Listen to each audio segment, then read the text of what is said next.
غرزة التجميل أو السبكوتيكولر أو الانتركوتيكولر التسمية الأدق، لأن احنا بنكون جوه الكيوتيكل أو جوه السكين مش تحت السكين، لأن تحت السكين بيكون سب كيوتينيوس. طيب نبدأ ازاي الغرزة؟ في بدايات كتير، في ناس ومنهم أنا وأستاذي بنحب إن احنا نبدأ من فوق غرزة سيمبل زي كده، زي ما احنا اتعودنا ناخد تلت وتلتين وننزل بربنديكولر، ناخد غرزة سيمبل وننزل الناحية التانية ونطلع ونقوم ناخد الغرزة سيمبل ونقوم نربط زي ما اتعودنا غرزة من فوق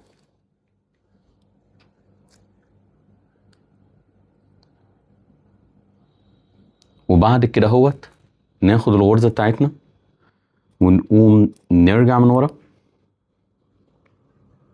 ونطلع من الكيوتيكل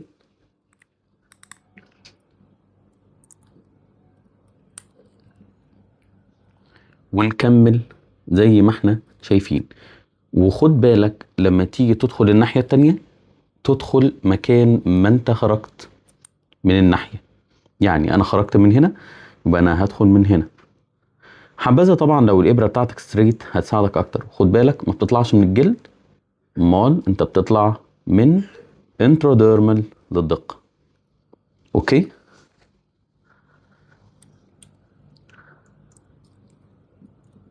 والاجمل لو اللي شغال معاك يقوم بيشدلك يعملك ستريتش.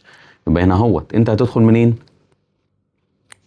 انت خارج من هنا، هتدخل الناحية التانية من قدام، هتمسك لنفسك كده اهو وتقوم تطلع. في تريك ان اوقات بتلاقي ان الاجمل انك ترجع ملي لورا، بيدي كوابتيشن افضل بكتير. ده من ارض الواقع، كلام حقيقي كلام حقيقي. يبقى احنا خارجين من هنا هندخل من فين؟ من الناحية التانية. تمسك لنفسك وتدخل برضو تلت وتلتين. تخرج منين؟ انتراديرمال. اوكي، وحد يكون شادد لك على الكونتينيوس بتاعتك. ونصيحة لو انت بتستخدم بايكرل، نصيحة شد اول باول عشان ما يمزعش منك الجلد. وتقوم نفس الكلام تدخل، بص كده خارجة بره الجلد، لا ترجع الدرايف بتاعتك مش معدول، تعدله وامسك الجلد واعدل نفسك. ما تدخلش بلايند، في ناس بتقوم تاخد كده واي بايت قدامها، لا امسك الجلد اقلبه لنفسك. هنا خرجت تدخل قدامها وتطلع من الكيوتيكل ويسحب لنفسك زي ما اتفقنا. شايف كوابتد ازاي على بعضه؟ جميل. وتقوم نفس الكلام لحد ما توصل للاخر. هنا اهوت خرجنا من هنا، هندخل من هنا.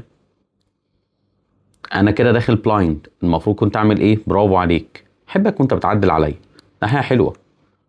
ماشي، اعرف الصح وخليه جواك دايما لحد ما تيجي توصل للاخر.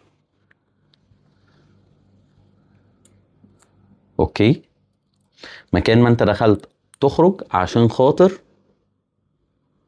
تدي لنفسك شكل جمالي كوابتد، ما يعملكش دوج اير وتقعد تعالج الدوج اير لوحدها. اوكي، هنا اهوت اهو هدخل واخرج. طيب انا بدأت بغرزة، بنهي بغرزة. انهيها ازاي؟ هخرج هنا بقى من الجلد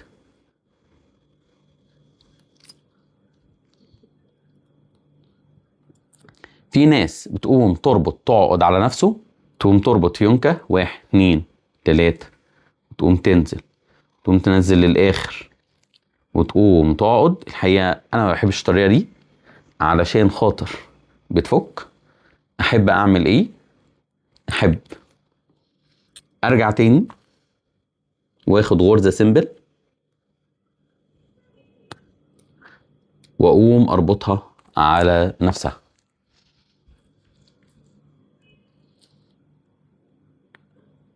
ليه؟ العيان عمره ما هيعرف يفكها لنفسه، عمرها ما هتتفك منه بالغلط. قصيت الغرزة بتاعتك، طب هنا عايزين نقصها. نقصها ازاي؟ ادي لمب قصيناه وتأكد ان هو اللمب اللي معاك، وادي اللمب التاني تقوم تقصه هو كمان. بعد ما اتأكدت انك انت فري تقدر بقى ان انا اهوت تقص العقدة، تقوم تسحب بموسكيتو، وممكن تبل بمحلول ملح عشان وانت بتسحب ما يقطعش منك. تاني اسحب بالراحة ما تزهقش، تقوم تمسك، تقوم ترول وتسحب.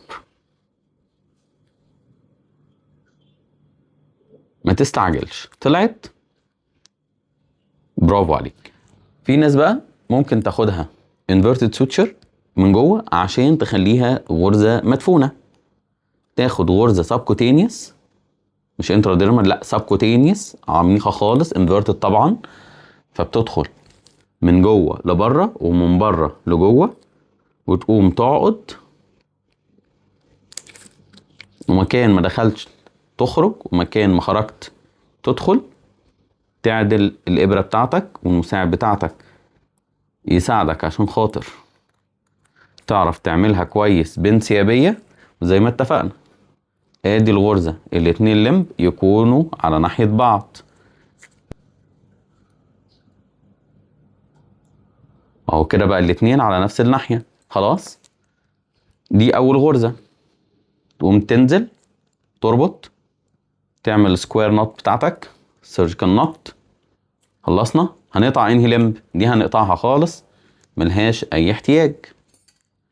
هتنزل على الغرزة بالظبط، تجيب الابرة بتاعتك وتقوم تدخل بيها في اللمب من ورا خالص، من ورا خالص. او الافضل ليك بقى تقوم بعد ما خدت الانفيرتد تقوم تطلع من عند الكوميشر ده على طول. زي ما بقول لك دي احسن طريقه لو انت هتعملها مدفونه. ماشي، طلعت من عند الكوميشر، تبدا بقى ايه؟ تدخل في الاول يكون ضيق، ليتر اون يكون على الواسع. يعني ايه؟ اهو هدخل هنا من جنبها على طول، ايدج باي ايدج، مكان ما انت خرجت تدخل، وهنا هتشكر نفسك لو انت دخلت لورا شويه. زي ما بقول لك كده، لما هترجع ورا شويه بص يبقى ايه الايدج كويس. ما تنساش ان ده مربع، واتفقنا ان احنا المفروض كنا نخليه الايدج بتاعته انجل عشان خاطر، او فيش ماوس عشان خاطر يقفل معاك كويس. وتكمل بتاعتك للاخر اهو. احنا خرجنا من هنا، يبقى انا رفلي هدخل من هنا، وبنفس الطريقه اعدل لنفسي بالشوكه والسكينه بتاعتي، وادخل واخرج، ومكان ما انا خرجت ادخل واعدل لنفسي. هدخل واخد بايت حلوه، وبكده الانتراكوتيكولار كده بالغرزه الانفيرتد. السؤال اللي عندك دلوقتي ان انت لما توصل للاخر تقفل ازاي؟ الغلطه الشهيره ان في ناس تقوم تخرج بالابره كده لما توصل للاخر وتقوم تشد. الحقيقه انت لو عملت ده والخيط بتاعك مش باربت سوتشر، هيحصل مشكله كبيره ان الجرح بتاعك كله هيفتح. يعني ايه باربت سوتشر؟ ببساطه الخيط بيكون ليه شوك، هوكس زي ما انت شايف كده، فلما بيجي يمسك في الانسجه اللي حواليه بيقفش فيه وما بيكونش املس. لان احنا في الاغلب بنشتغل بالخيط بيكون يا بريدد يا اما مونو فيلامنت، والاتنين بيكونوا املس، مش باربد زي هنا هوت كده وطالع منه هوكس يمسك فيه. فارجع عن الفكره ديت لو انت امرك يهم ان الجرح ما يفتحش، وتعالى اقول لك نعملها ازاي. الموضوع بكل بساطه، لما تيجي ترجع كمان بالابره زقها كده زقه خفيفه بالنيدل عشان ما تنزعش الانسجه. تلاقيها بص طلعت بانسيابيه.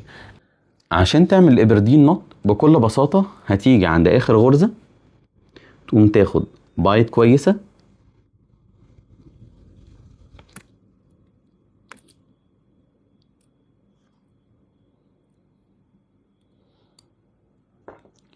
وما تسحبش الخيط للاخر.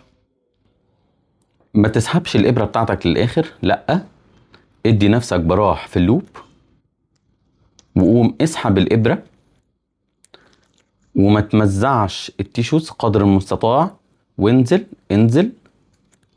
ادي نوت، ادي رابطه. وتقوم تاخد تاني وتنزل، وادي نط، دي ربطة. تقوم تاخد تالت وادي نط. اوكي. طيب انهي ازاي؟ لو انا سحبت كده انا ما عملتش اي حاجة، اللقطة ان انا بعدي في الاخر الابرة، فانت كده في الاخر عملت العقدة اللي انت عايزها. طب ادفنها هي كمان ازاي يا دكتور بشوي؟ هنا اقول لك بقى، طالما انت عقدت انزل واطلع بقى من حتة بعيدة زي ما كله بيعمل. بص بقت مدفونة خلاص. اتفقنا؟ هنا يمكن الماكت بتاعنا مزع من هنا، لكن هي ذات نفسها كويسة. اتفقنا؟ ونقوم كده دفناها، وادي خدنا الغرزة في الاول مدفونة inverted، وفي الاخر ابردين نوت. يمكن الماكت لما اتمزع من هنا اداني فرصة ان انا اقول لكم على حاجة، ان في ناس ممكن تقوم تمزع التيشوز وتقوم تفتح الجرح كله وتعيده من اول وجديد عشان خاطر يدفن الجرح من اوله لاخره. الحقيقة ان انت لازم لو في اي فراغات زي هنا انك انت تقوم تاخد فيها سمبل، افضل بكتير من انك انت تمزع التيشوز بتاعتك. التيشو اغلى من انك انت تحافظ على الايجو، انك انت لازم بقى الجرح بتاعك مدفون. طب افترض انت فتحت وخيطت واثرت على الفاسكولاريتي، اللي هو يا فرحتي شكله حلو لكن الفاسكولاريتي زي الزفت ويبوظ منك. الحقيقه لا، الفاسكولاريتي comes first، ويكون الجرح بتاعك تنشن فري. انت لو مش متمرس في الانتراكوتيكولر مفيش ما يمنع انك انت تاخدها سيمبل كونتينوس. حتى اللقطه كلها زي ما اتعلمنا ملهاش دعوه بالغرزه، هي كونتينوس ولا انتربتد ولا انتراكوتيكولر، ليها دعوه انك انت صلحت لاير باي لاير تنشن فري ماشي مع ريلاكسد سكين تنشن لاين، واللاينز اوف ماكسيمم اكستنسبيليتي انت بربنديكولار عليها. طول ما انت ماشي مع اللاينز اوف ريلاكسد سكين تنشن لاين طول ما الجرح بتاعك كويس. مفيش اي حرج انك انت تظبط الغرز بتاعتك وتظبط الجرح بتاعك وتاخده وتخليه كوابتد وتخليه تنشن فري. ما يهمنيش الجرح الخارجي. عشان كده ما تفكش غرز انت ما عملتهاش. ليه؟ لان العبرة بالسبكتينيوس اتعمل فيها ايه، ماليش دعوة باللي بره. ما اللي بره ممكن يبقى حلو. واوعى تآمن لاي جرح رانينج، دايما تاخد فوقيه سمبل سوتشر على بعد سنتي او 2 سنتي. هتقول لي امال فايدته ايه؟ اقول لك خده لو انت مصلح لايرز، خدها من بره كده سمبل انتربتد فور يور اون سيفتي، وفكها بعدين. انت لو هتلاحظ كمان في جروح شد الوش مش بيعملوا نتنج، وتلاقيه كده الوش فيه غرز كتير كتير من بره عشان يقفل الديد سبيس. هو يعني مش متضايق ان هو عامل كده وهو استشاري جراحه تجميل واستاذ كبير وليه صيت؟ الحقيقه لا، طالما ده هيديني بيست ريزلت هو ده اللي احنا عايزينه. اتفقنا؟